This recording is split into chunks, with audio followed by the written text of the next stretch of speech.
The rain taps against my window, creating little rivers that distort the Seattle skyline beyond. I sit cross-legged on my sofa, staring at the single chocolate cupcake on my coffee table. One sad candle stands unlit in its center. 30 years old today, the big 3-0, and absolutely no one remembers.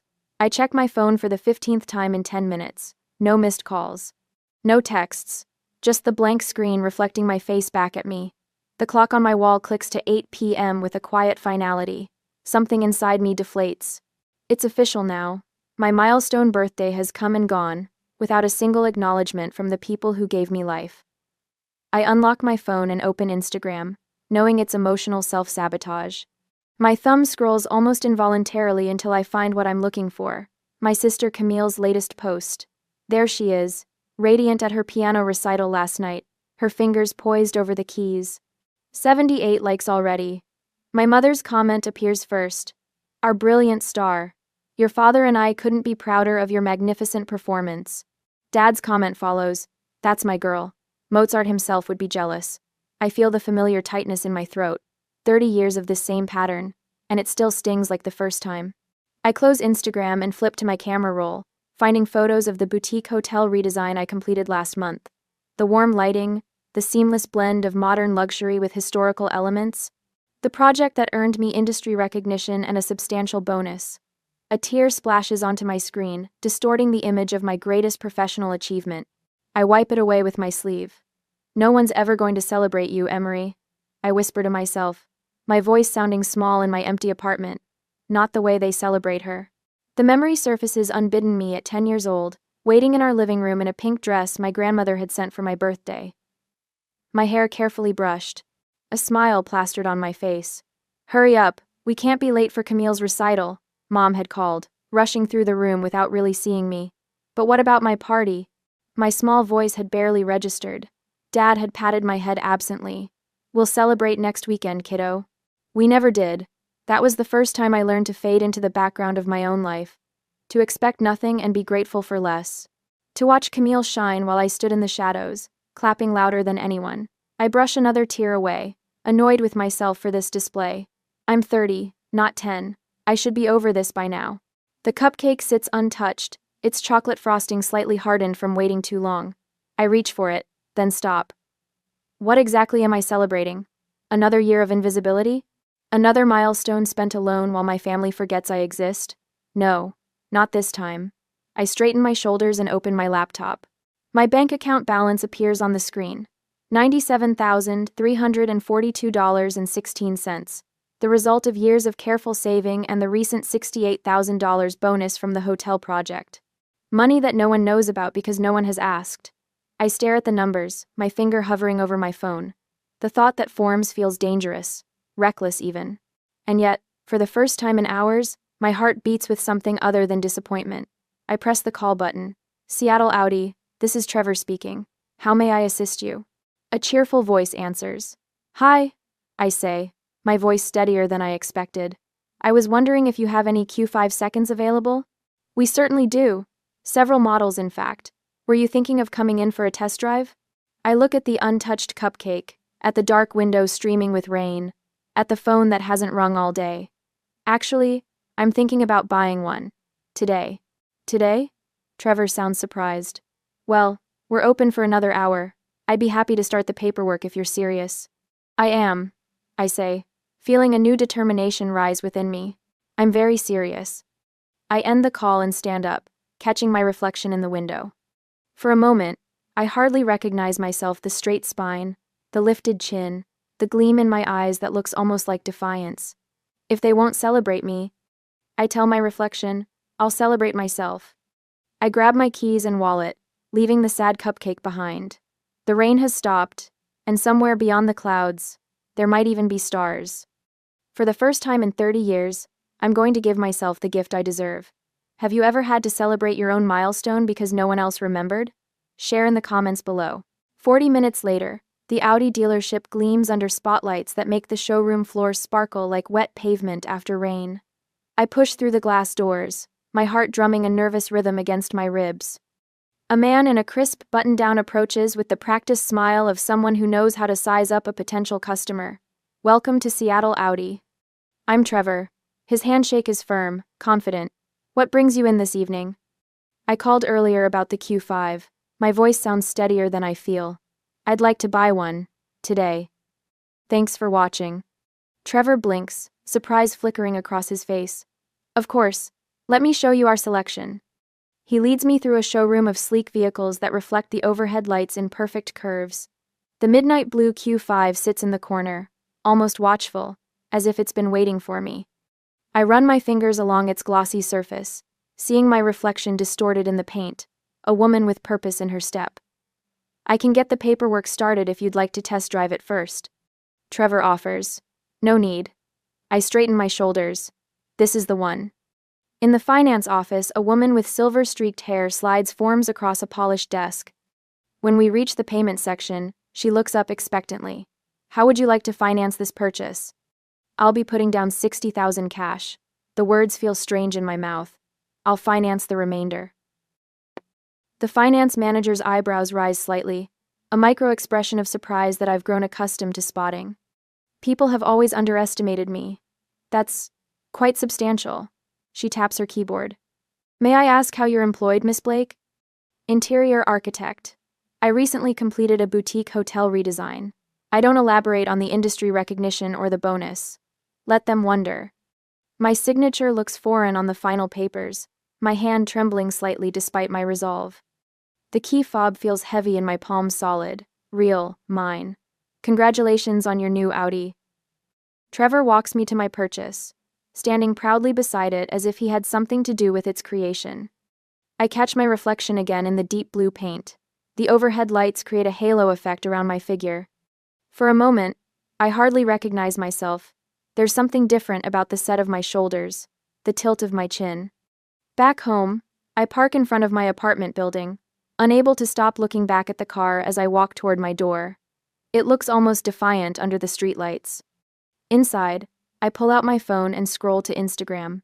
My finger hovers over the camera icon before I grab my jacket and head back outside. This needs to be done right. 30 minutes later, I'm at Cary Park. The Seattle skyline stretches before me, the Space Needle illuminated against the night sky. I position my new Audi with the city lights as backdrop, adjusting the angle until it looks perfect, the midnight blue exterior catching the glow of the city like a mirror. I take several photos, selecting the best one. The caption takes longer than the photo shoot. I type and delete, my thumbs dancing nervously across the screen. Finally, I settle on. Happy birthday to me, dream car, dream life. My finger hovers over post for a full minute. This isn't just about the car, it's a declaration, a statement about my worth that my family has never been willing to make. I press the button before I can change my mind. The notifications start almost immediately. Colleagues from the design firm, friends from college, former classmates. The likes accumulate, along with surprised comments. Oh my God, Emery, what a beauty. Happy birthday, you deserve it. Didn't know you were in the market for an Audi. Congrats. I'm savoring a moment of vindication when my phone buzzes with a call. Mother. I stare at her name on the screen for 3 rings before answering. Emery Jean Blake. My full name. Never a good sign. Where did you get that kind of money? No. Happy birthday. No. How are you? Just immediate suspicion. Hello to you too, Mom. I lean against the Audi's hood, feeling its solid presence supporting me. I earned it. That car costs more than most people make in a year. Harold, come talk to your daughter about this car she's apparently bought.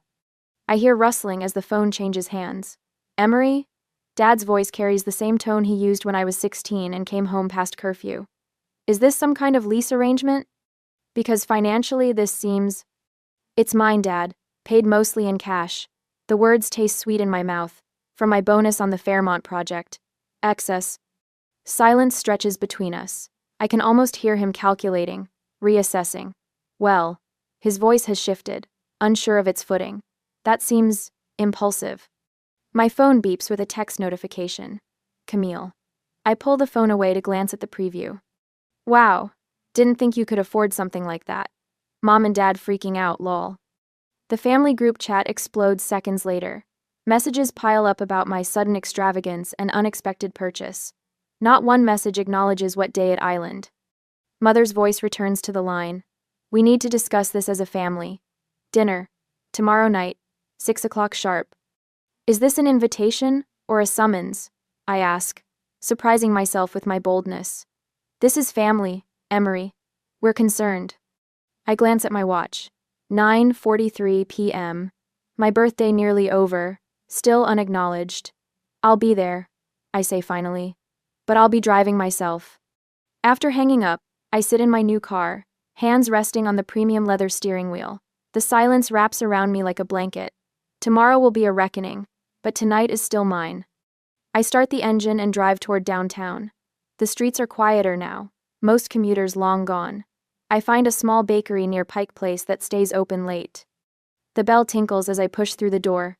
You caught us just before closing, says a woman wiping down the counter. What can I get you? A birthday cake. The words come out softer than I intended. A small one. She shows me a simple chocolate cake with buttercream frosting. Any message? I hesitate only briefly. Happy birthday, Emery. From me to me. Her eyes meet mine with quiet understanding as she pipes the message onto the cake in elegant script. No questions asked, just a sympathetic smile as she boxes it up. Hope it's a good one, despite everything, she says, sliding the box across the counter. Back in the car, I place the cake carefully on the passenger seat. In the window reflection, I see a woman I'm just beginning to recognize, someone who has decided her own worth isn't up for debate anymore. The cake sits beside me like a passenger as I navigate the rain-slicked streets, heading home to finish celebrating the birthday no one else remembered. The next evening, the tires of my new Audi crunch on the familiar gravel driveway of my parents' Bellevue home. I park deliberately beside Dad's practical sedan, the contrast between our vehicles, a physical manifestation of our differences. Through the large bay window, I catch their silhouettes, Mom, Dad, and Camille watching my arrival. Their expressions shift from judgment to surprise as they register the gleaming vehicle. I sit for a moment, hands still gripping the wheel. The cake box waits patiently on the passenger seat, its message hidden inside like a time bomb. A deep breath fills my lungs. 30 years of swallowed words press against my throat. Today is different, I whisper to my reflection in the rearview mirror. I gather the cake box and step out into the cool evening air. Mom opens the front door before I reach it. Emery! What a surprise! Her eyes dart past me to the Audi, then back to my face. Come in, dinner's almost ready. Dad stands in the foyer, arms crossed. That's quite a vehicle you've got there. Yes, at Island, I offer nothing more as I step inside, brushing past him with the cake box held carefully in front of me. Camille hovers nearby, curiosity battling with discomfort on her face. Hey, Em. Nice car. The dining room looks the same as always, the polished maple table where we've celebrated countless milestones, most of them Camille's. Crystal glasses catch the light from Mom's prized chandelier. The table is set with the good china, the kind reserved for important occasions. Never my birthdays. Merlot? Mom offers, already pouring, just water, thanks. I want a clear head for what's coming. Dad takes his seat at the head of the table, his kingdom secure. So, Emery, that car must have set you back. Financing these days is a trap, you know. Those dealers will tell you anything to get you to sign. I sip my water. No financing needed for most of it. The silence that follows feels physical, like a weight pressing down on the room. Mom busies herself serving pot roast, her specialty, while Dad clears his throat repeatedly. Camille glances between us, sensing the undercurrents. The Thompson Hotel project must have gone well. Camille offers, reaching for the salt. It did. I cut a small piece of meat. The client was very pleased. Hotels are risky investments these days, Dad says, his fork stabbing a carrot. Tourism fluctuates. You should be putting money into your retirement, not depreciating assets. Harold, Mom warns quietly. What? I'm just saying what any responsible parent would. These big purchases at her age. I continue eating methodically, letting his words wash over me. The same dismissal, different day. I've heard variations of this lecture my entire life. My choice of university, too expensive. My apartment in the wrong neighborhood. My career, unstable. The dinner progresses with carefully navigated small talk. Weather, Camille's upcoming recital, the neighbor's renovations. Not once does anyone mention my birthday. When we finish eating, I stand and retrieve the cake box from the sideboard where I'd placed it. The table falls silent as I set it in the center, directly under the chandelier. With deliberate movements, I open the lid. "Happy birthday, Emery," from me to me, stares up at them in elegant script on white frosting. Mom's hand flies to her mouth. "Oh, Emery, we..." "Don't." My voice comes out steadier than I expected. For 30 years, my birthdays were forgotten, while Camille's moments were celebrated like royalty. Dad shifts uncomfortably. "Now, that's not fair, isn't it?" I meet his gaze directly. "My 16th birthday. You gave me a grocery store cake while Camille had a catered party with 50 guests for hers." Mom's eyes fill with tears. "We never meant." My 20th birthday coincided with Camille's college graduation. Not only did everyone forget, but you scheduled a family vacation to celebrate her, and didn't include me, because someone needed to watch the house. Not one knows. Camille's eyes widen. "I never knew that." "And this year?" I continue, my voice gaining strength with each word. Complete silence. Not even a text message. The room stills. The only sound is the ticking of the grandfather clock in the corner, marking seconds of uncomfortable truth. I stand straighter, shoulders back. I gave myself the gift I deserved, and I don't need anyone's approval. "Broad." "But $50,000 on a car?" Dad sputters. "It's irresponsible." "Is it? The hotel project I just completed? The one none of you asked about? I transformed a struggling property into a destination, increased their revenue by 35%. Earned an industry award." I pause, letting the weight of my accomplishments sink in. "And a $68,000 bonus." Mom gasps softly. "That's my money, earned through my talent and my hard work. After decades of being invisible in this family, I decided to finally recognize my own worth." Mom dabs at her eyes with a napkin. "We never meant to make you feel that way." "It's not about intention." I keep my voice level, though my heart pounds. "It's about 30 years of consistent actions. It's about creating a family dynamic where one child matters and one doesn't." Dad stares at his plate, uncharacteristically silent. Camille reaches toward me, then pulls back. I never realized. I was so wrapped up in myself, in all the attention. I should have seen it." "Yes, you should have." The words come out sharper than intended, but I don't apologize. "But you're not the architect of this family structure. You just benefited from it." I turn back to my parents. "I don't need you to suddenly start celebrating me. That ship sailed long ago. What I need is for you to understand that I now celebrate myself. I value myself, and I won't apologize for it." Dad clears his throat. "Emery, families are complicated. We've always been proud of you." "Have you? When was the last time you came to one of my design showcases? When did you ever put a photo of my projects on the mantle, alongside Camille's recital programs? When did you ever introduce me first when meeting new people?" Mom's tears fall freely now. Dad looks stricken, as if seeing me clearly for the first time. I stand, gathering my purse. I'm not asking for apologies or promises to change. I'm simply stating facts.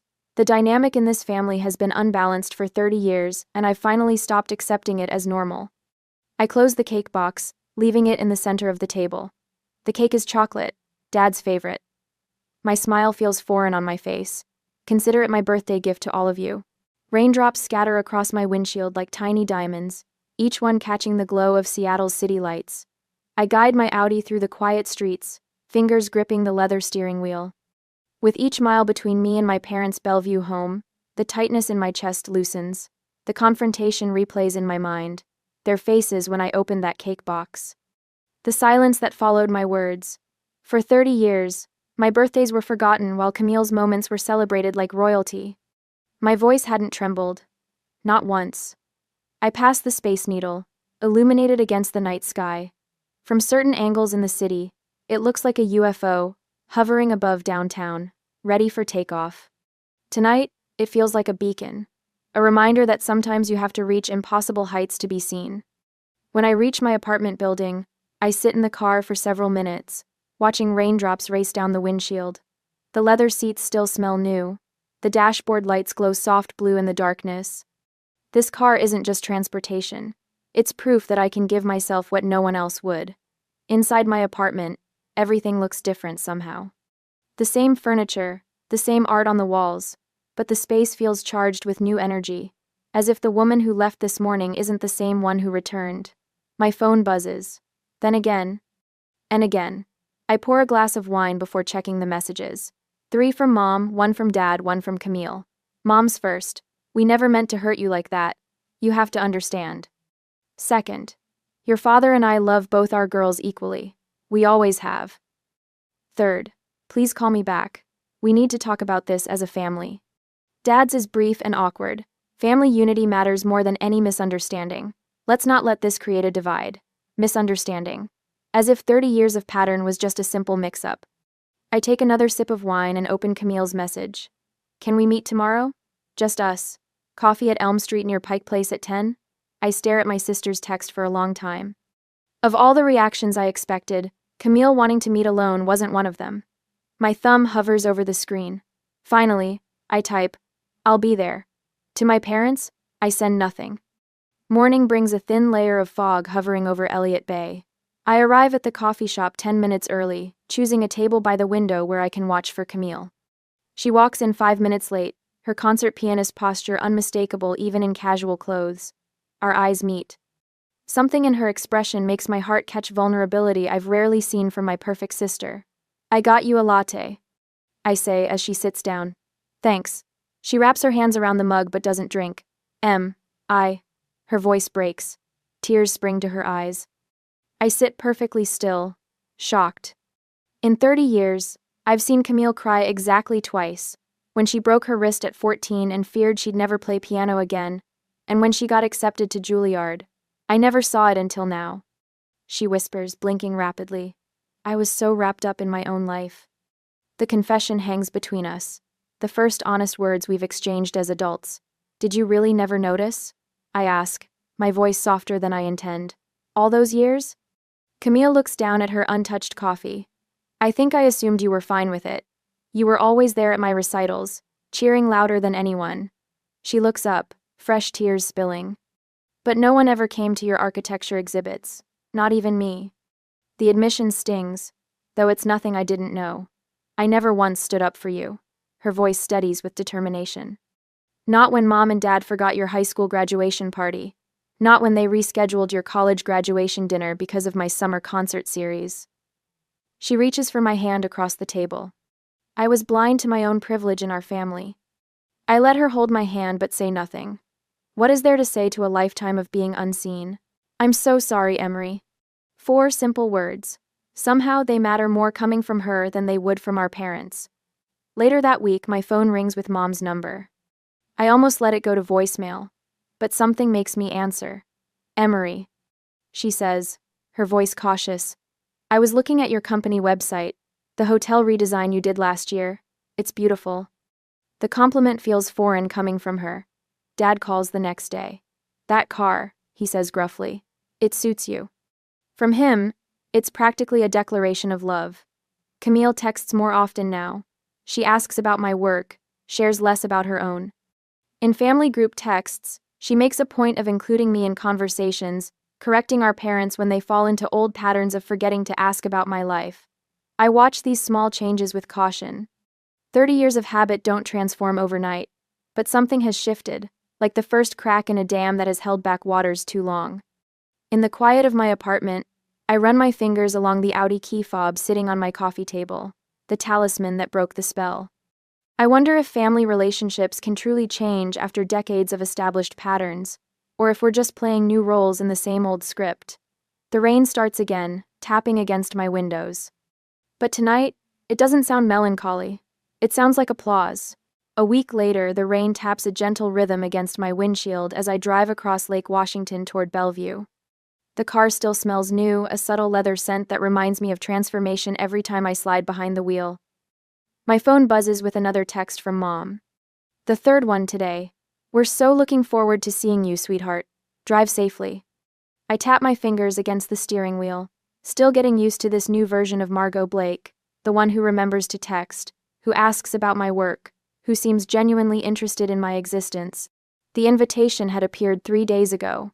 Special family dinner on Friday, Mom had said, her voice carrying an unusual note of hesitation. Nothing fancy, just the 4 of us. I'd nearly declined. After 30 years of patterns, 6 months feels like a blink, hardly enough time to trust that anything has truly changed. But something in her voice had sounded different. Earnest. Almost nervous. So here I am, crossing the bridge that connects my new life with the old one.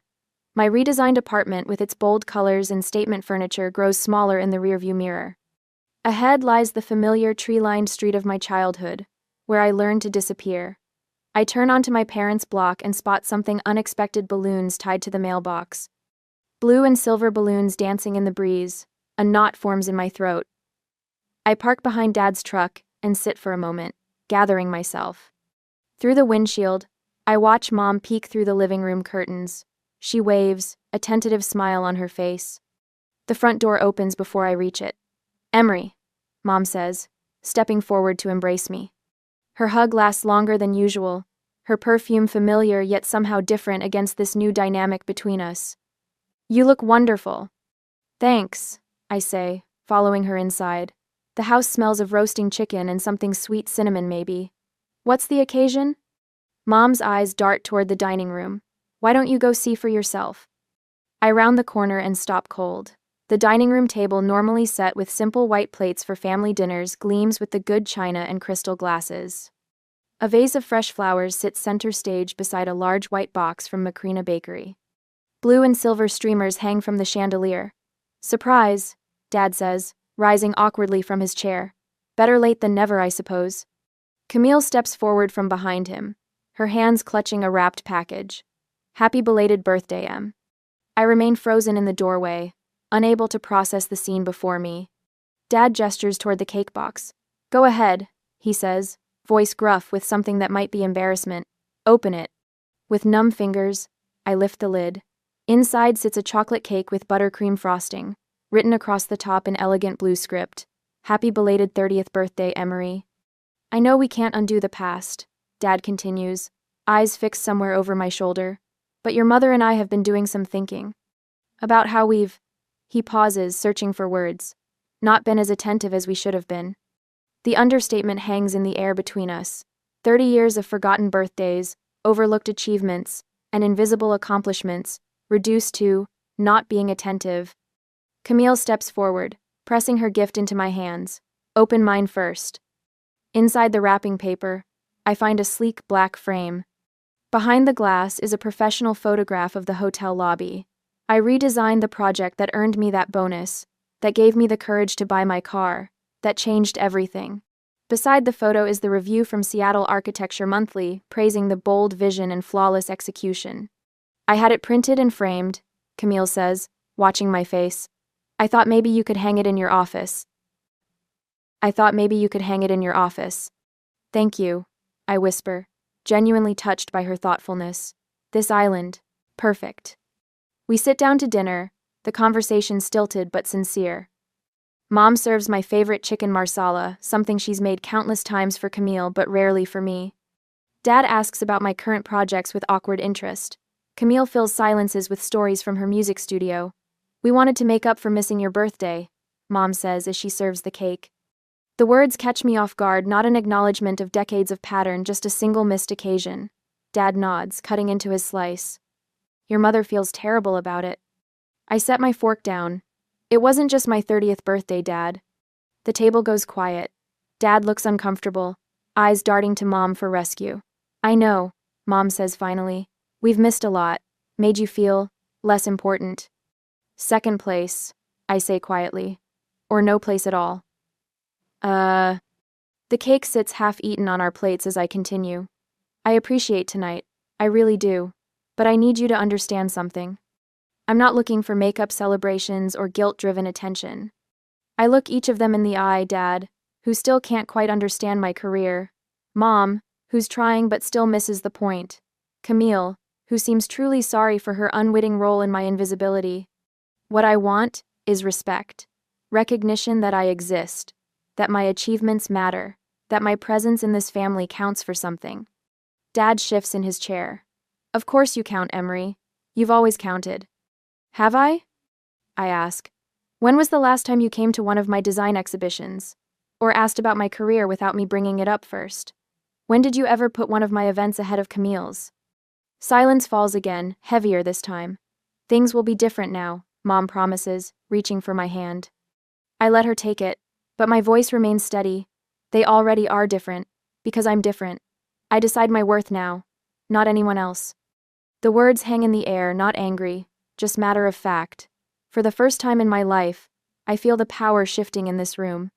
No longer the forgotten daughter seeking crumbs of attention, but a woman stating her terms. Fair enough, Dad says finally, nodding slowly. We've got some catching up to do. Camille raises her water glass. To new beginnings? And better birthdays? I lift my glass to meet hers, studying the faces around the table, my imperfect family, trying their imperfect best to repair what they've broken. Not because I forced them with my car purchase, but because my act of self-worth showed them who I really am. The cake tastes sweet on my tongue, not perfect, but good enough. Like this moment, not everything I dreamed of, but perhaps everything I need. To new boundaries, I amend, my voice strong. And to celebrate ourselves when no one else remembers to. A year later, the gentle ping of my phone startles me awake. I squint at the screen, surprised to find a text from Dad. Happy birthday, Emery. Hope it's a good one. Simple, straightforward, completely unlike last year's deafening silence. More notifications appear as I brush my teeth. Mom sent flowers. Camille wants to take me to lunch. My colleagues have planned something at the office. The contrast with my 30th birthday strikes me like a physical sensation, warm sunlight after a year of storms. I slide into my Audi, running my hand over the leather steering wheel. For a year now, this car has been my daily reminder of the moment I decided to value myself. Today, it carries me toward a birthday that others finally remember. At the design firm, my team surprises me with champagne and a towering chocolate cake. My assistant, Ben, holds up a toast. To Emery, whose redesign of the Harborview Hotel just landed us the Westlake Tower contract. The client specifically requested you. The praise washes over me, and I accept it without deflection. Last year, I would have mumbled something self-deprecating. Today, I simply raise my glass. Thank you all. I couldn't ask for better colleagues. Later, Camille meets me at our favorite waterfront restaurant. She looks different, somehow more attentive, less absorbed in herself.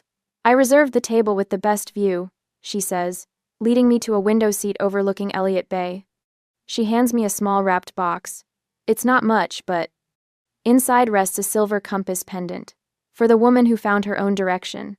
The card reads, "It's perfect," I say, genuinely touched. Camille reaches across the table. I've been thinking about what you said last year, about always being invisible. She pauses. I never realized what it cost you to cheer for me all those years. I clasp the pendant around my neck. We can't change the past. No, she agrees, but I can do better now. After lunch, I drive to Cary Park Viewpoint. The Seattle skyline spreads before me, the Space Needle piercing a sky unusually clear for September. My phone rings, Mom. Happy birthday, sweetheart, she says, her voice warm but cautious. Did you get the flowers? They're beautiful, Mom. Thank you. A pause. Your father and I wondered if you'd join us for dinner this weekend? Nothing fancy, just family. Family. The word sits differently now, no longer weighted with expectation and disappointment. I'd like that, I say. Saturday would work. The invitation hangs between us, not a demand disguised as a question, but a genuine request. The subtle shift feels monumental. Back home, a package waits outside my apartment door. Camille's handwriting. I carry it inside, peeling back the brown paper to reveal a handmade scrapbook. Page after page documents moments I thought no one had noticed: my college graduation, my first design award, newspaper clippings about the Harborview project. A note falls from between the pages. I see you now. I'm sorry it took so long. I trace my fingers over a photo of myself standing beside my Audi, taken the day I bought it. The moment I stopped waiting for validation and claimed it for myself. Opening my desk drawer, I remove a recent photo me with my design team at the hotel opening. I carefully paste it into the scrapbook, completing the chronicle of my journey. The afternoon light slants through my window, as I consider my evening plans. Mom and Dad's dinner invitation. A birthday gathering friends have organized at Elliott's Oyster House. Both options remain open, neither carrying the weight of obligation. For the first time, the choice is truly mine. Whatever I decide, I'll celebrate on my own terms. I stand before my mirror, fastening Camille's compass around my neck. My reflection shows a woman who finally understands that her worth never depended on family recognition. It was always there, waiting to be claimed. My car keys glint on the counter, catching the light. The Audi wasn't just a purchase, it was a declaration. A promise to myself that I would never again wait for others to acknowledge my milestones. Some gifts change more than your possessions. They change who you are. The morning sunlight filters through my half-drawn blinds, casting a warm glow across the small homemade cake I baked last night. I smooth my hands over the simple blue dress I've chosen for today's birthday. 22 years old. Not exactly a milestone, but still worth celebrating. At least, that's what I tell myself. My phone sits silent on the counter beside a framed family photo taken 3 summers ago at Lake Winnebago before I moved out, when I still believed things might change. Mom's arm is draped around Jacob's shoulders. Dad's hand rests on his back. I'm standing slightly apart, smiling too widely, as if I could close the gap through sheer determination. The calendar on my wall has today's date circled in red, a hopeful mark I made weeks ago. I check my phone for the 100th time this morning. No messages. No missed calls. Not even from Mom, who used to wake me with birthday pancakes when I was little. It's fine, it's still early. We're meeting for dinner at Rosario's mom's favorite Italian place. She wouldn't forget that. I pick up my phone, hesitate, then tap out a message to our family group chat. Hey, what time are we meeting for dinner tonight? I press send, then hold my breath. 3 dots appear, then disappear. Nothing. Minutes tick by. I water my kitchen herbs. Check my email. Straighten already straight picture frames. Still nothing. Maybe they didn't see it. Maybe they're busy. Maybe. I type again, fingers slightly less steady. Mom, Dad, just checking about tonight. The silence stretches into afternoon. My stomach tightens into a familiar knot. I felt this before at my high school graduation, when they spent the ceremony whispering about Jacob's middle school science fair win, at my college awards banquet when they left early for his baseball game. But not today. Not my birthday. I press call before I can talk myself out of it. My heart pounds as the phone rings once, twice, 3 times. Oh, hey Sarah, what's up? Mom's voice sounds casual, distracted. Something cold settles in my chest. Hi, Mom. I was just checking about dinner tonight. Dinner? There's a pause. Too long, too telling. Oh, honey, I should have told you earlier. I grip the counter's edge, already knowing what comes next. We're taking Jacob out tonight to celebrate. The breath leaves my lungs in a silent rush. But it's my birthday. Is that today? Her voice rises in fake surprise. I know it's fake because I heard her genuine surprise last week, when Dad brought home flowers, the sharp intake of breath, the unguarded delight. This is different. This is theater. From somewhere in the background, I hear Jacob laugh. Tell her we'll bring leftovers. My vision blurs. Not from tears I won't cry. Not this time, but from a sudden, clarifying anger. This wasn't forgetfulness. This was choice. Right, I say, my voice eerily calm. Jacob's scholarship dinner. Oh, you remembered. Mom sounds relieved, as if I've handed her the perfect excuse. We meant to include you, sweetie, but reservations were limited and… It's fine. The words escape through clenched teeth. Have a good night. I'm 16 again, watching Mom brush Jacob's hair before his class picture while I drive myself to school. I'm 18, at graduation, as they rush past my honor cords to congratulate my brother on making junior varsity. I'm 21, helping them move Jacob into his dorm at Dad's alma mater while they reminisce about legacy traditions. 6 months ago, I moved out, still foolishly hoping distance might make their hearts grow fonder. Still making the effort to call weekly, to show up for Sunday dinners, to maintain the fiction that we're a normal, loving family. What a waste of hope. I stare at my reflection in the microwave, door cheeks flushed, eyes too bright. Slowly, deliberately, I reach behind my neck and unclasp the silver necklace Mom gave me last Christmas. It wasn't chosen for me, it was the same one she gave my cousin Bethany and my Aunt Lisa. Practical. Efficient. 1 gift, 3 women checked off her list. I place it on the counter and turn away. My phone buzzes with a text, but it's not from my parents, it's from Daniel. Happy birthday, can't wait to see you tonight. Daniel, whose eyes light up when I enter a room, whose parents asked for my favorite cake flavor last week in what I now realize wasn't casual conversation. I delete the pleading text I'd started drafting to my parents. My hands tremble slightly as I call Daniel instead. When he answers, I'm surprised by the strength in my voice. Hey, do you have plans tonight? They're celebrating Jacob tonight instead. The words catch in my throat as I grip the phone tight against my ear. Through the window, I watch a cardinal land on my small balcony railing, vibrant red against the fading afternoon light. What? Daniel's voice sharpens. I can picture his brow furrowing, the way it does when something doesn't make sense. It's your birthday today. Apparently that didn't make the priority list. I fight to keep my voice steady, but it wavers like a candle flame in a draft. Mom thought Jacob's scholarship dinner was more important. Daniel's silence on the other end speaks volumes, followed by a controlled exhale. I'm coming to get you. Right now. No, I'm fine. Sarah. The firmness in his voice stops my automatic deflection. You shouldn't be alone on your birthday. I'm already grabbing my keys. My first instinct is to protest further.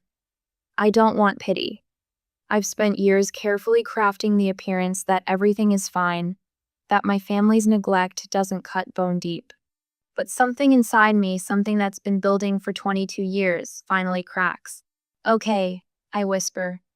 By the time Daniel's gentle knock sounds at my door, I've pulled out a box of old family photos from under my bed. I'm sitting cross-legged on the floor, staring at a Christmas picture from 3 years ago. I'm half cropped out of the frame, while Jacob stands center, arms wrapped around Mom's shoulders. Daniel takes one look at me and drops to his knees beside me, wrapping his arms around me without a word. I thought maybe I was overreacting, I say after a moment, reaching for my phone. So I check the family calendar. I open the shared digital calendar that Mom insisted we all use to stay connected. I scroll to today's date, then back several weeks. There it is. Jacob's celebration dinner, 7 p.m. Rosario's entered 23 days ago. They didn't forget, I say, my voice hollow as understanding crystallizes. They chose. Daniel takes the phone gently, scrolling through past events. His jaw tightens as he notices what I'd shown him before Jacob's basketball games marked as everyone attend, while my college honors ceremony had merely been labeled Sarah's school thing. Look at these texts, I continue, feeling a strange calm as I finally allow myself to see the pattern I've denied for so long. I show him message after message my graduation announcement met with, we'll try to make it. Jacob's junior varsity success met with, we're so proud. Family celebration dinner. This isn't right, Sarah, Daniel says, his voice quiet but filled with unmistakable anger. This isn't what family does. I look up at him, at the genuine outrage in his eyes on my behalf, and something shifts inside me like tectonic plates, finally releasing years of built-up pressure. My parents have been asking about you, he continues softly. They noticed you weren't at Sunday dinner last week. I hesitate. Daniel's family has always been kind to me, but accepting their help feels like admitting my own family doesn't want me, like confirming out loud what I've known in my heart for years. I don't need a charity birthday, I say, even as I recognize the defensive edge in my voice. Daniel cups my cheek in his palm. It's not charity. They care about you.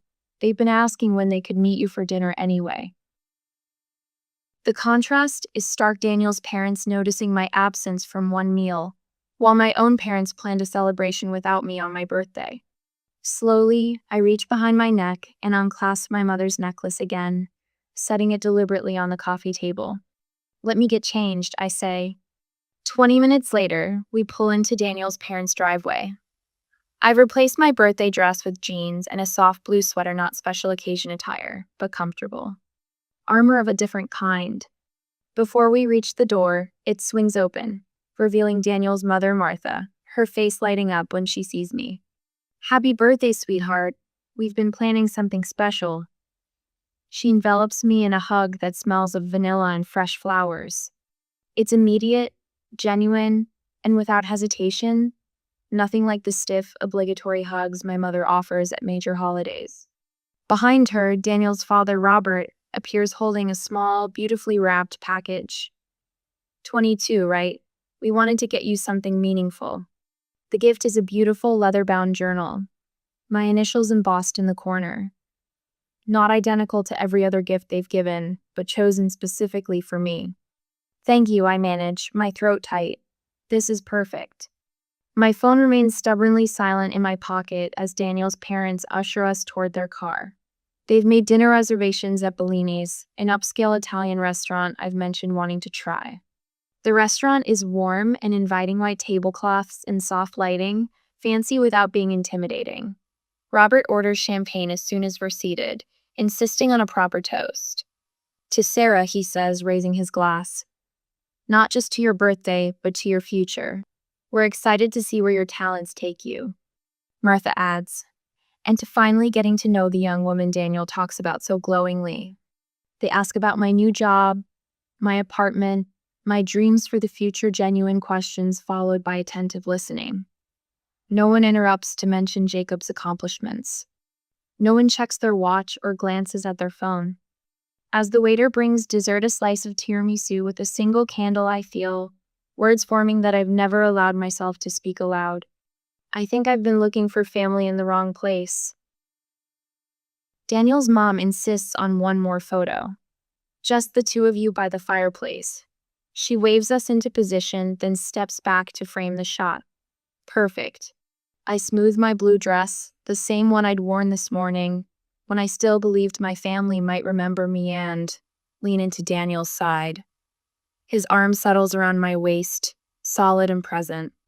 Smile, his father calls. The camera flash catches us mid-laugh, another memory preserved. Back at Daniel's house, we settle on the couch while his parents bustle in the kitchen, making coffee and plating the small cake they'd surprised me with at the restaurant. The evening wraps around me like a warm blanket, the gentle clicking of dishes, the soft murmur of conversation, the absence of that familiar knot in my stomach. We should take a picture to remember tonight, Daniel says, pulling out his phone. I freeze. Oh, I can take it. Not this time. He shifts closer, holding his phone at arm's length. You're going to be in these photos, birthday girl. The realization stings. I've spent years documenting everyone else's celebrations. Mom directing me to get a good one of Jacob blowing out candles. Dad handing me his phone to capture family moments I was never truly part of. Daniel's parents return with coffee and cake, but before we dig in, his mother takes more photos, Daniel and me, just me, all four of us with the timer. When she shows me the results, something catches in my throat. I'm smiling. Not the stretched, camera-ready smile I've perfected for family gatherings, but something real. My eyes are bright. I look happy. Send those to me, I ask, my voice smaller than I intend. Later, when Daniel's parents have retired for the night and we're alone in the living room, I scroll through the evening's photos. The contrast is stark. In Daniel's family photos, I'm centered, visible, celebrated. In my own family albums, I'm a ghost either behind the camera or standing slightly apart, smiling too widely, always reaching. 22 years of trying to be seen. 22 years of making excuses. They're just busy. Jacob needs more attention right now. They show love differently. Family is complicated. My fingers hover over Instagram. I rarely post personal content. What would be the point? My family rarely engages, and I've spent years curating a light, uncontroversial feed that wouldn't embarrass them. But tonight, something shifts inside me, like a gear finally clicking into place after years of grinding. You okay? Daniel asks, returning from the kitchen with water glasses. Just thinking. I tap my screen, creating a new story. I select one of the photos from dinner, Daniel's arm around my shoulders, his parents flanking us, my genuine smile. I've never looked more myself. The caption takes 4 attempts. I delete each draft, second-guessing every word. Too bitter, too desperate, too revealing. Finally, I type, huge thank you to Daniel and his amazing family for making my birthday special. So grateful to have people who actually care about me. My thumb hovers over the share button. Years of family training kick in don't make waves, don't embarrass us, keep family business private. Is this too much? I show Daniel the screen, that familiar doubt creeping in. He reads it twice, then meets my eyes. It's just the truth, Sarah. Just the truth. Not an attack, not a tantrum, just the simple, unvarnished truth. I hit share before I can talk myself out of it. The post appears in my stories, its 24-hour countdown beginning. My stomach tightens momentarily, then relaxes. There's something freeing about finally saying out loud what I've known for years. My phone pings almost immediately. A heart from my college roommate, then another notification, and another. Happy birthday, Sarah. You deserve to be celebrated. You look beautiful. Hope it was special. I remember when you turned 10 and brought cupcakes for everyone. You've always been thoughtful. I blink at this last one, Mrs. Henderson, my 5th grade teacher. I haven't spoken to her in years, yet she remembers a detail about me that my own parents would likely forget. More messages arrive, former classmates, neighbors, a cousin on my mother's side, who I see at holidays but rarely speak to. Glad you had people to celebrate you properly. You deserve the best, always. Beautiful picture, happy birthday. The validation washes over me in waves. I'm not crazy. I'm not selfish. Other people see what I've been denying for so long. Look at all these messages, I murmur, showing Daniel my phone. He squeezes my hand. People care about you, Sarah. A lot of people. For an hour, the notifications continue, likes, messages, birthday wishes. I respond to each one, feeling lighter with every exchange. Daniel and I move to the kitchen for more cake, talking about nothing and everything. For the first time all day, I don't check for messages from my family. Then my phone buzzes with a different tone. A text message. What is this post, Sarah? Mom. Before I can process this, another message arrives. Dad this time. Are you serious right now? Then Jacob. Way to be dramatic. My phone begins ringing. Mom's face fills the screen. I stare at it, remembering all the times I've answered immediately, afraid of disappointing her further. The second call comes 15 seconds after the first ends. Then a third. Daniel watches me carefully. You don't have to answer. I know, and for the first time I truly do know that. I silence the ringer and set the phone face down on the counter. 5 minutes later, I pick it up again. 7 missed calls, 12 text messages, a family group chat in meltdown. I take a deep breath and hit call back. When Mom answers on the first ring, her voice is tight with controlled fury. Finally, what do you think you're doing with that post? People are calling me. Without warning her, I tap the speaker button and place the phone on the counter between Daniel and me. His presence steadies me as I prepare to speak my truth for the second time tonight. Hi, Mom, I say calmly. I was just thanking the people who remembered my birthday. Delete it, now. Dad's voice in the background. They must be on speakerphone, too. This is completely inappropriate, Sarah. I catch Daniel's eye. He nods encouragement. No, I say, the single word feeling foreign and powerful in my mouth. I don't think I will. I sit perfectly still in Daniel's living room, my mother's voice filling the speaker of my phone. My hands tremble slightly against my thigh, but my voice remains steady, a small victory.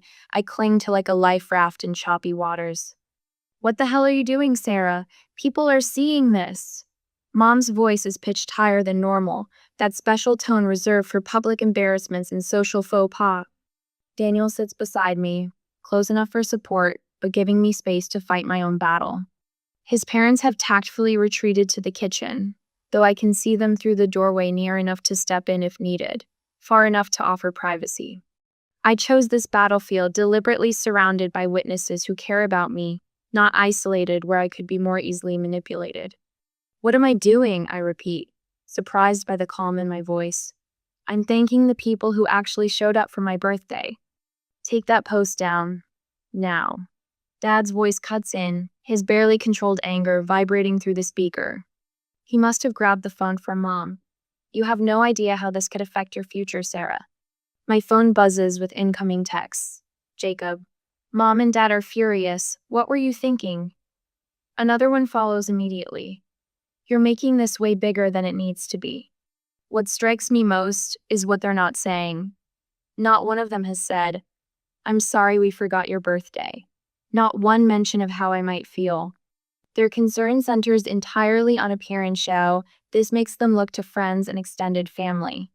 I'm not taking it down. I say, the words falling from my lips before I can second guess myself. I posted the truth. Daniel's family made my birthday special when you chose to celebrate Jacob instead. Sarah Elizabeth Winters. Dad's voice drops dangerously low. There will be consequences if you continue this childish behavior. The silence stretches between us. Daniel reaches over, his hand covering mine, steadying the trembling. What consequences? I finally ask, my voice clearer than I expected. You've already shown me where I stand. We're coming over, Dad announces abruptly. This conversation isn't happening over the phone. I catch Daniel's eye. He nods slightly, squeezing my hand. That's fine, I say. I'm at Daniel's. His parents are here too. The long pause that follows tells me everything. They expected me to be alone, vulnerable, malleable. We can discuss this tomorrow. Mom interjects smoothly. When you're thinking clearly, sweetie. The endearment lands like a slap. How convenient that she remembers to use it now. No, I say firmly. If you want to talk, come now. Otherwise, we have nothing to discuss. 43 minutes later, they arrive. Mom's smile is brittle as she exchanges pleasantries with Daniel's parents in the entryway. Dad stands stiffly beside her, his eyes darting around the well-appointed home as if seeking tactical advantages. We'd like to speak with our daughter privately, Dad announces, not quite making it a question. Daniel's father, a man I've known less than a year, but who remembered my birthday without prompting steps slightly forward. Sarah is welcome to have privacy if she wants it, he says, but she's also welcome to have support here. Family matters should remain within the family. Dad counters, his jaw tightening. Sarah is like family to us, Daniel's father replies evenly. She's welcome to have support. Mom's face flushes. The script is slipping away from them, the one where they arrive, overwhelm me with authority, and leave with my compliance secured. I can see it in their eyes, the dawning realization that they've stepped onto unfamiliar terrain. Sarah, sweetheart, Mom tries again, her voice honeyed with forced affection. We just want to understand what's upset you so much. The question is so disingenuous, it almost makes me laugh. You really don't know? I ask quietly. You forgot my birthday to celebrate Jacob instead. That's not fair, Dad begins. You didn't forget, I interrupt, surprising myself. The dinner for Jacob was planned weeks ago. I checked the family calendar. You chose to exclude me on my birthday. We were going to celebrate with you this weekend. Mom insists, but her eyes slide away from mine. No, you weren't, I say, the certainty burning through me like a fever breaking. This is just what you always do. Jacob first, me as an afterthought, if at all. The room falls silent. In their faces, I see something I've never witnessed before, the uncomfortable recognition of a truth they can no longer deny, at least not to themselves. For the first time in my life, they see me, and I see them too clearly, finally, completely. Daniel's living room feels like a courtroom. The air is thick with tension, almost visible in the late afternoon light filtering through beige curtains. I sit with my spine straight against the firm cushions of the sofa, my hands resting in my lap still, not fidgeting. Across from me, Mom and Dad stand awkwardly by the fireplace mantel, refusing the seats offered by Daniel's parents before they discreetly stepped into the kitchen. Mom adjusts her pearl necklace, the one she wears to important client dinner sand, attempts a smile that doesn't reach her eyes. Sarah, honey, this is all a misunderstanding. We were actually planning to surprise you this weekend. Dad stands with his feet slightly apart, hands clasped before him like he's addressing a difficult client. This social media tantrum needs to end now. You're damaging our family's reputation.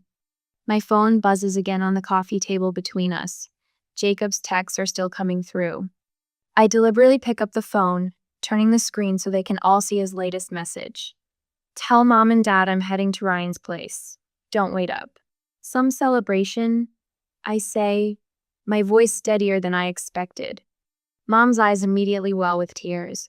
Right on cue, the same performance I've seen at charity functions when she needs to appear moved by someone's generosity. After everything we've done for you, Sarah, the opportunities we've given you, the support, your grandmother's inheritance fund could be reconsidered. Dad cuts in, his voice cool and businesslike. Financial decisions require maturity and family loyalty. The words hang in the air like a revelation. Money. It's always been about money. Every birthday check, every tuition payment, every gift that came with invisible strings. We've always supported you more than Jacob. Mom insists, dabbing carefully at her eyes to avoid smudging her mascara. He just needed more attention because of his special qualities. A strange calm settles over me. Name one thing. I say, my voice quiet but clear. Name one accomplishment of mine that you celebrated properly. The silence stretches between us, punctuated only by the distant sound of dishes being deliberately washed in the kitchen, Daniel's parents giving us privacy while remaining close enough to intervene if needed. My high school graduation, you spent the ceremony whispering about Jacob's science fair project. I hold up one finger. My college awards banquet, you left early for his baseball game. Another finger. My first job offer, you asked if I'd considered waiting for something better while planning Jacob's graduation party a year in advance. A third finger. I unlock my phone, scrolling through my calendar and showing them. You didn't forget my birthday. You scheduled Jacob's scholarship dinner on the same day, just like you've scheduled something for him during every important day of my life. That's not forgetfulness. That's choice. I turn the phone toward them again, displaying a photo album I've kept. Empty chairs at my events, half-eaten celebration cakes, solo photos where family should be standing beside me. You're twisting everything! Mom's voice rises, the polite veneer cracking. These are isolated incidents that you're connecting to create a false narrative. Dad steps forward, his jaw tight. If you want to remain part of this family, you'll delete that social media post and stop this ridiculous performance. That's just it. I feel something break free inside me, not breaking down, but breaking through. I've never really been part of the family, have I? I've been the audience, the photographer, the cheerleader, never the celebrated. I reach into my bag and pull out a small, leather-bound journal. I started keeping track 3 years ago. Every forgotten milestone, every canceled plan, every celebration cut short because of Jacob. It's all here. Mom's eyes widen at the physical evidence of my pain, tangible proof that can't be dismissed as emotional exaggeration. I won't pretend anymore. I continue, my voice gaining strength. Either acknowledge how you've treated me, or leave me alone. Those are your choices now, not mine. Dad's face flushes with anger, the way it does when a business deal goes south. You'll regret this when you need us, Sarah. Don't come crying back when real life gets difficult. Sarah, Mom hisses, glancing toward the kitchen where Daniel's parents are barely pretending not to listen. People are watching your story online. What will everyone think? Daniel moves from his position near the doorway to sit beside me, not touching but close enough that I feel his steady presence. I hope they are watching, I say, meeting first her gaze, then Dad's. Maybe it will help someone else speak up. The shock on their faces is almost worth the years of pain the moment they realize they've truly lost control of the narrative. That the dutiful, invisible daughter they could count on to stay quiet has found her voice, and others are finally listening. Dad checks his watch, a nervous habit, when he's lost the upper hand. Mom's fingers twist around her pearls. For the first time in my life, they don't know what to say to me. For the first time, I don't rush to fill the silence with apologies. I simply wait, breathing in the unfamiliar sensation of standing in my truth while they scramble to rewrite it. But some stories can't be edited once they've been told, and mine finally belongs to me. The morning light streams through curtains. I chose myself bold teal patterns that would have horrified my mother's beige sensibilities. 1 month since my birthday, and my apartment finally feels like me. No more generic decorations chosen to avoid criticism. No more muting myself. I run my fingers over the beautiful leather journal from Daniel's parents, displayed prominently on my bookshelf alongside the artisan tea set his sister gave me. Simple gifts, thoughtfully chosen. The kind that say, I see you. My phone buzzes with a calendar reminder. I no longer flinch when it lights up. I filtered my contacts, removed the family group chat. The constant knot in my stomach has finally begun to unravel. Ready? Daniel calls from the kitchen where he's washing our breakfast dishes. Almost. I smoothed down the emerald blouse I bought last week, color I've always loved but rarely wore. Too bold, Mom would say. Too attention-seeking. I catch my reflection in the hallway mirror and barely recognize the woman staring back. Not just the clothes or the more confident posture, but something in my eyes. The anxious, approval-seeking girl from my birthday morning has begun to fade. The thing about emotional neglect, Dr. Lewis says during our third session, is that it's characterized by what didn't happen. I nod, fingers twisting in my lap. That's why I doubted myself for so long. There were no dramatic fights, no obvious abuse, just absence. Consistent, reliable absence wherever my needs were concerned. And how does naming that feel? She leans forward slightly, her eyes kind behind practical glasses. Like I'm not crazy. My voice catches. Like I've been trying to solve a puzzle with missing pieces all my life. Later that week, I sit in a circle of strangers who quickly become anything but. Adult children of emotionally neglectful parents, the group is called. Their stories echo mine with unsettling familiarity. When my phone shows 3 missed calls from Mom after our group meeting, I delete the notifications without checking the voicemails. The guilt I expected doesn't come. At my desk that evening, I address Christmas cards, a task I've always handled for the entire family. This year, my list is shorter but more meaningful. Each name represents someone who's actually shown up for me. The stack for my parents and Jacob remains blank beside my pen. After a moment's consideration, I return them to their box. On my calendar, I've already marked next year's birthday not with expectations of others, but with plans for myself. Sunrise hike plus favorite bakery. I've written. A promise to celebrate regardless of who joins me. Your parents are telling everyone you abandoned the family after all they did for you. Aunt Meredith's text arrives on a Tuesday morning. I stare at it for a long moment before typing. They're entitled to their version of events. My thumb hovers over the send button before I add. I'm open to a relationship that includes mutual respect and honesty. 3 days later, Jacob's name appears on my screen for the first time since the confrontation. I didn't realize what they were doing to you. His message reads, I always thought you got the better deal because they left you alone while micromanaging me. I don't respond immediately. Healing isn't linear, and relationships can't be forced. But I save the message a small opening that might someday lead somewhere if he's willing to grow. From my parents, there's only deafening silence. No acknowledgement, no ownership, just the void I've always known, now honestly labeled. To the family we choose, I raise my glass, looking around my dining table at faces illuminated by candlelight. And the strength to choose ourselves first.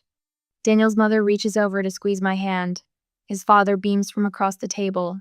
My college roommate clinks her glass against mine. The warmth in this room stands in stark contrast to that solitary birthday morning, just months ago. My eyes drift briefly to the empty chair I've left at the corner of the table. Not with desperate hope, but with peaceful acknowledgement that doors can remain unlocked without expecting anyone to walk through them. After dessert, I excuse myself briefly and slip into my office. The blog draft is nearly complete. Finding home. Healing from family estrangement. Comments have poured in from early readers, people who recognize their stories in mine. I glance at the letter I've written but haven't sent. I'm still here if you ever want to truly know me, it concludes. Maybe someday they'll be ready to read it. Maybe they won't. For now, I have this moment, this peace, this chosen family that loves without conditions or competition. Sometimes the bravest thing you can do is rewrite your own story.